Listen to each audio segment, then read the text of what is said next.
Nesta aula conheceremos os componentes e sistemas que fazem parte de um molde e de um porta-molde, o que é muito importante nesta fase de nosso curso.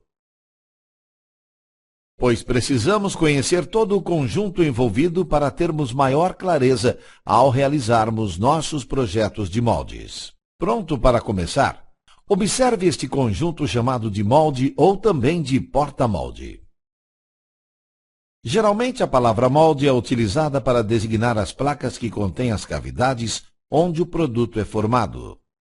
E porta-molde é o nome dado às demais placas que compõem este conjunto e que possibilitam sua montagem na máquina de injeção ou sopro. Na maioria dos casos, o porta-molde é comprado de empresas especializadas, como, por exemplo, a Polimolde, que disponibiliza vários modelos com dimensões padronizadas. Já o molde geralmente é confeccionado em ferramentarias locais, devido à complexidade de concepção das cavidades e o alto custo envolvido. Um mesmo porta-molde pode ser utilizado para diversos moldes, desde que obedecidas as dimensões padronizadas e esforços envolvidos. Vamos conhecer um pouco mais sobre o molde. Observe que ele é composto por uma placa superior, chamada placa porta-cavidade superior, e por uma placa inferior, chamada placa porta-cavidade inferior. Entre estas placas temos o produto que é formado no momento da injeção do polímero. As cavidades constantes nestas placas podem ser postiças, para que possam ser substituídas ao se desgastarem, reaproveitando a placa porta-cavidade. Para a correta montagem na máquina, acima da placa porta-cavidade superior, temos outra placa, chamada placa base superior, que contém os furos para as colunas que fixam todas as partes do conjunto do molde e porta-molde, garantindo seu correto alinhamento. E contém também os rebaixos para encaixe do anel de centragem e bucha de injeção. A seguir é montada a placa porta-cavidade superior e a placa porta-cavidade inferior, as quais contêm as furações para as colunas e outros sistemas.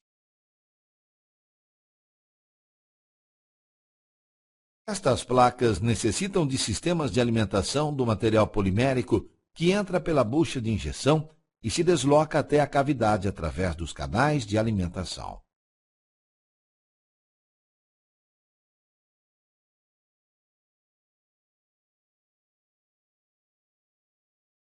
Na linguagem popular, esta parte oca do produto é chamada cavidade e esta parte maciça é chamada macho. Podem existir produtos onde as duas placas contenham cavidades e algum detalhe interno seja feito com o uso de outros sistemas e dispositivos. Tudo depende da complexidade do produto.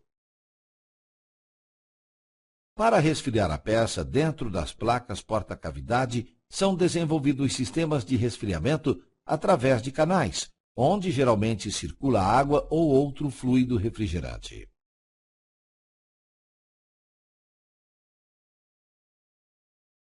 Após a placa porta-cavidade inferior, temos a placa suporte, que recebe alguns dos esforços envolvidos, principalmente do fechamento do molde e da pressão de injeção.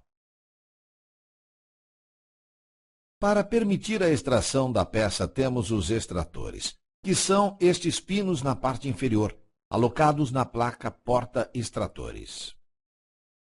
Após a injeção e resfriamento do polímero, a placa extratora movimenta-se e os extratores tocam a peça, facilitando sua extração da cavidade e do macho. Seu projeto e deslocamento deve ser cuidadoso para não danificar o produto. Temos ainda os calços espaçadores nas laterais, a placa base inferior que sustenta o conjunto e a coluna do molde, ou pilar. Dentro deste conjunto temos diversos parafusos e outros detalhes construtivos necessários que não detalharemos aqui. No projeto de moldes é comum ouvir falar em gavetas, que são mecanismos que possibilitam a obtenção de produtos mais complexos, permitindo a correta extração da peça. Observe este projeto.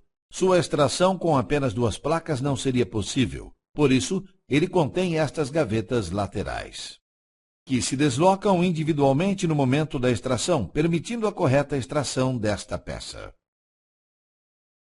Finalizamos aqui esta aula onde conhecemos os componentes do molde e do porta-molde, conhecimento muito importante nesta fase de nosso curso.